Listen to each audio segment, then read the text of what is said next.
27 sentyabr anım günüdür.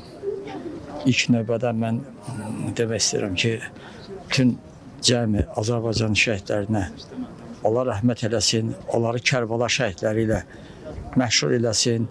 Yaralı qazilərimizə də acil şəfa inayət olunsun ki, tezliklə onlar da bizim kimi elə ayaqüstü gəzə bilsinlər inşallah.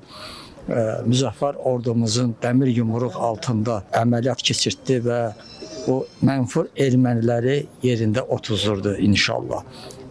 Təbii ki, Ali Baş Komandanın əmri ilə. Mən buradan Azərbaycan xalqını bugünkü gündə onun başsağlığı verirəm ki, həqiqətən də 44 günlük müharibədə əlinə silah alıb vətən eşqi ilə Allahu Əkbər deyib düşmənin üstünə gedən igidlərimiz var. Yaşasın Azərbaycan.